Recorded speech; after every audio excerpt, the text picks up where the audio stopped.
gentlemen, my name is TotalBiscuit, and I'm here to ask and answer one simple question. WTF is Shank? Well, yeah, Shank's been around for a little while now. It was released as part of the EA Partners program, and it came to console first and then was ported over to PC. You might remember it was released around the same time as the original Death Spank. Now, this game is effectively a stylish 2D brawler. I've played a little bit of it, and we're going to kick in a couple of chapters into the story. I'll give you my thoughts on it, and I shall demonstrate some of the rather gory gameplay. Just before I start, ladies and gentlemen, this could be considered to be graphical ultra-violence. If you're not into that kind of thing, you may wish to switch off now. Okay. 2 modes available, normal and hard, and you might also notice there's a multiplayer campaign. Basically the same thing, but you play it through with a friend. It doesn't have any online as far as I am aware. You can quite see there you don't have any kind of online play, so you're going to be doing so simply on the same machine. Achievements available, options screen. At least you can customize some stuff, which is nice. It is a port, and you also can change your controls around. Before I even say anything, the keyboard controls are awful. And even rebinding them makes it really hard. Basically, this was designed for the full use of a 360 controller, and if you're not using one, then it's really hard to actually play the game properly.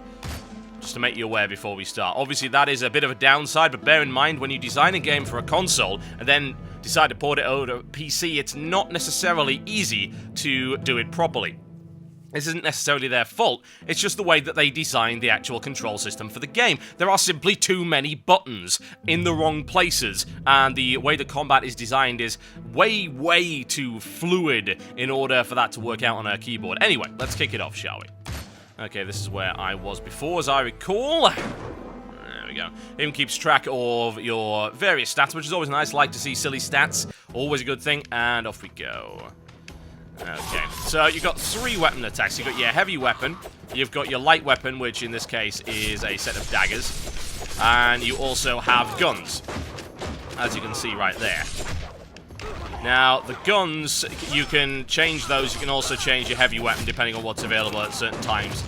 Bear in mind as well that you also can combo these together, and it's recommended that you do so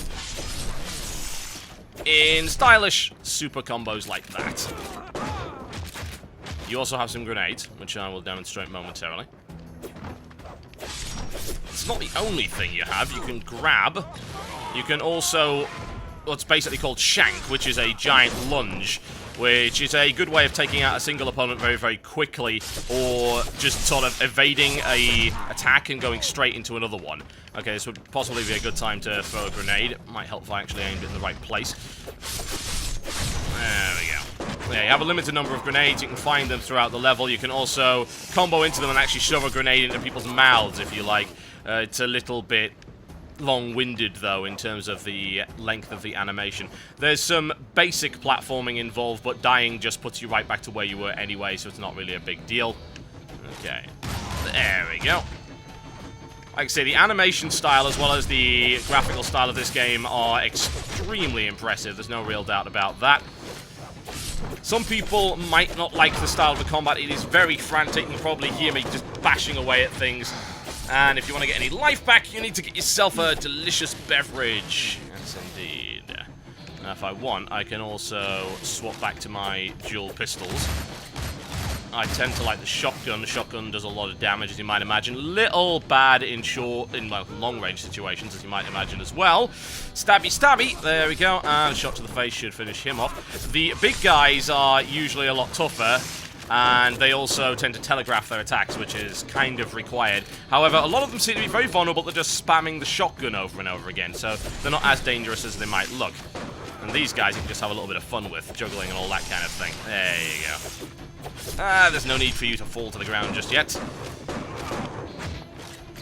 I would possibly have a complaint about the fact that all of the enemy types simply come down to 3 categories, at least thus far, about 3 or 4 chapters in the game, which is little guys, big guys, and dogs. Dogs are annoying as hell because they'll leap through the air and then instantly grab you and put you down on the ground, which is infuriating. And then they'll bite at you and you just have to bash your knife button to actually throw them off. And this will actually often happen over and over again, which is also pretty damn annoying. Also, I would love to know why exactly my pistol can one-shot them when I'm hanging, but can't do that while I'm on the ground. A little weird. Stabby, stabby, stabby! There we go. But yeah, you can combo your moves together in a very fluid manner, which is very satisfying.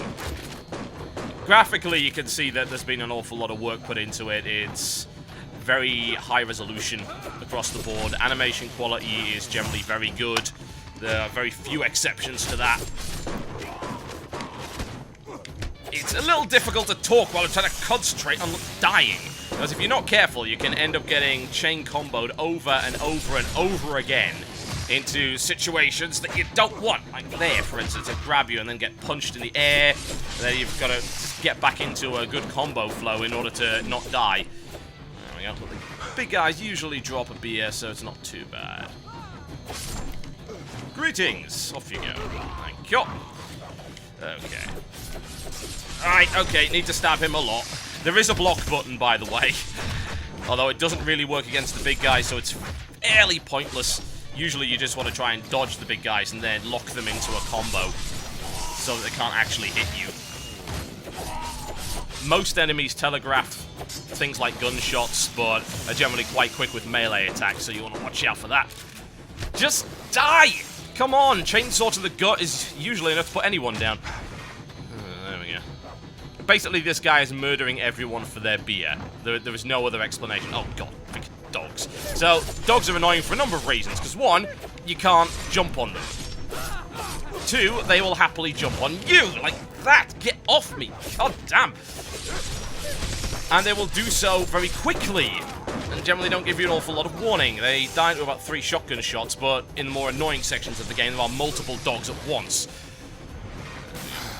Also, I'm not a big fan of the fact that large enemies can come in off the screen charging before you have a chance to react to them. It's a little bit cheap, in my honest opinion. Then again, bear in mind, I come from the generation of Streets of Rage. You know, Streets of Rage and Golden Axe were one of the things that defined my childhood and early teenage years, so I have a certain degree of tolerance to the mannerisms and various eccentricities of brawlers. Like, for instance, the fact that big guys will play unfair.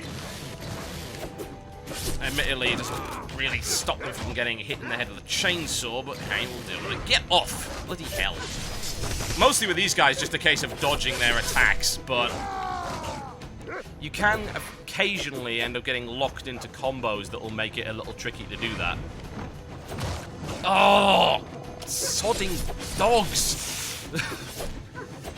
These green guys are pretty tough as well. I do like the fact that they have given all of them a name. Again, that is very much Streets of Rage style. You can tell, you know, that this is blatantly inspired by the older style of brawlers, but they've tried to bring it up to date, and they've done so pretty well, honestly. You know, increasing the number of moves you have at your disposal, that's a good thing. Increasing animation quality, obviously, you know, you need that in a modern brawler. No doubt about that. They don't seem to have quite gotten rid of a lot of the annoying cheese, but hey. I remember playing the original Streets of Rage and coming across some of the bosses, and just some of the things they could do were just like, oh, what is this? You can't reliably dodge it. Get off. Thank you. Oh, wow. Oh, sodding dogs. Calvin, my ass. Eat hot lead, and so forth. Hopefully they're very easy to deal with there. I don't actually know why you can attack the pigs or whatever, but hey. Okay, best approach here, I think, would be to have a bit of patience. There we go. Much better. Yeah, there is a lot of satisfaction to be had out of pulling off a good combo and making sure you don't get hit, and obviously, you know, combos, they don't gain you anything as far as I can tell, but you want to have them anyway because it's combo. It's a matter of pride. It is all EP. That's all it is. And that's totally fine. Brawlers ask you to deliver in such a way that is as close to perfection as possible. Not screwing up, not getting hit, constantly comboing between different enemies, dodging attacks as they come in, learning attack patterns of bosses and the telegraphs that they have. That's what a brawler requires of you, and if you like that kind of thing, then you probably like brawlers. And if you don't like that kind of thing, chances are you don't like brawlers. Because that's all brawlers are. Brawlers are very linear, very simplistic. I mean, heck, off the top of my head, I can only think of one, yeah, just one 2D side-scrolling brawler that was not entirely linear, and that was Guardian Heroes on the Sega Saturn, which I might add is an excellent game. Also, don't do that. Why you can inexplicably stab the gas canister when I wasn't even aiming for it, I really do not know, but it's annoying nonetheless. Don't really want to be anywhere near it. There we go. You can take it out at range, though. Apparently, the explosive range of a large gas canister in the world of Shank is about 1 foot. Health and safety officer will love that. In my case, not such a fan. Oh yeah, also, and that can happen at random because the jumping is not amazingly accurate. It's actually really sluggish. You see there, I'm sort of changing direction a lot, but you've got a certain degree of false momentum. Oh, bloody hell. And that results in you falling off the edge of the world a lot of the time. You know, that was a stupid thing to do. God.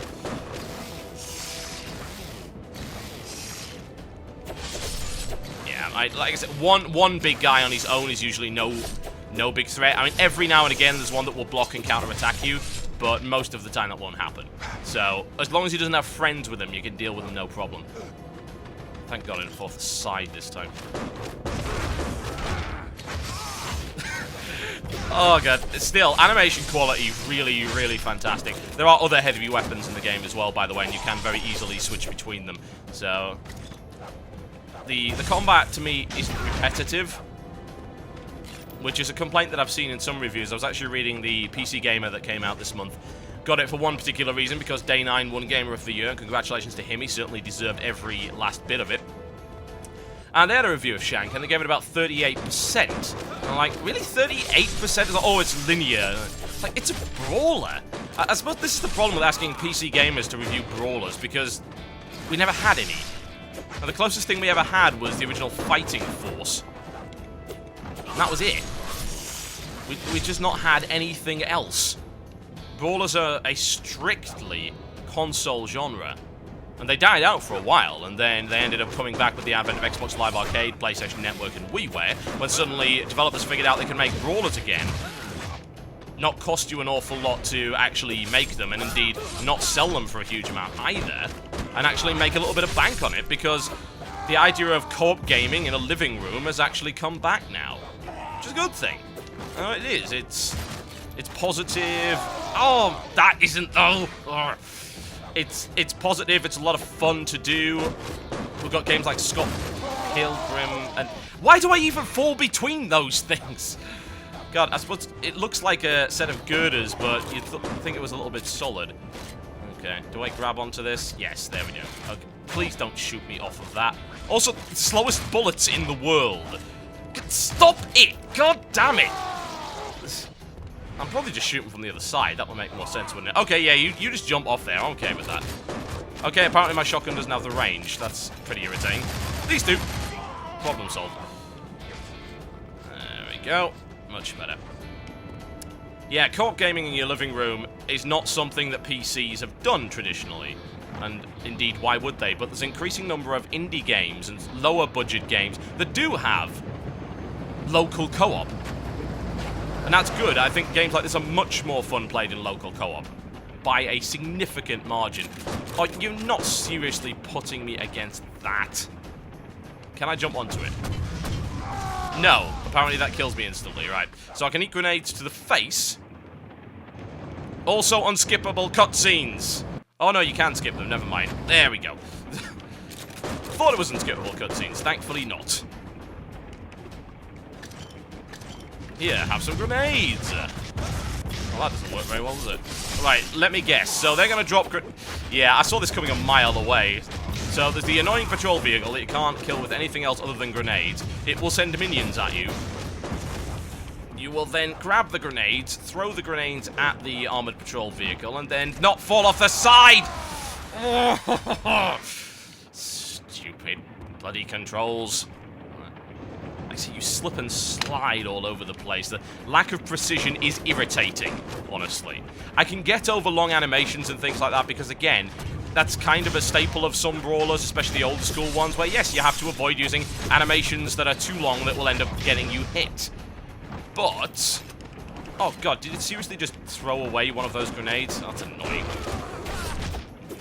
Apparently, now you can only hold 5. Right, I now know this. This will be useful for future reference. Please go away so that I can throw grenades at it. Well, that didn't work out so well, did it? Ah, you can... avoiding those is a bit of a pain as well.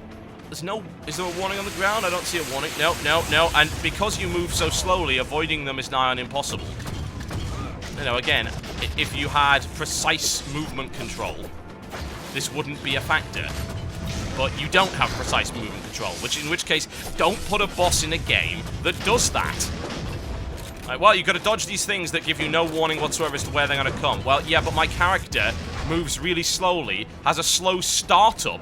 You know, he has to accelerate slightly. So, dodging them is not easy. Do they come down the pattern? No, they don't. They're just random as far as I can tell. It's like we're dodging again. Where are they going to come? Are they going to get this far? No, okay, so we can hide in the corner for the time being. That's good, that's good. Ah! I'd love to throw some grenades at you, but I just don't have the option. Yeah, you fall off the side. Not me this time. That would be wonderful. Come on. Can't even reliably jump up there. There we go. And off the side and die. Why? I don't see the point in allowing you to fall off the side like that. It is a cheap way to go. Sure, die because you don't avoid enough missiles, or die because you get beaten up by goons. Don't die because the controls have you slide across the top of the bloody level, then onto the train tracks, and which instantly kills you. It's not moving that quickly. That and the fact that I've been shot, stabbed, strangled, eaten by dogs, had grenades thrown at me, missiles in fact, and that's okay, I can survive those, but I can't survive falling off the side of a train. I know, games are not supposed to be logical, it's an unnecessary element. Oh yeah, also, if you accidentally hit the Shank button, you fall off the side because it lunges you towards the bloody vehicle. Oh dear. Yeah, I want one last bash at this bloody boss.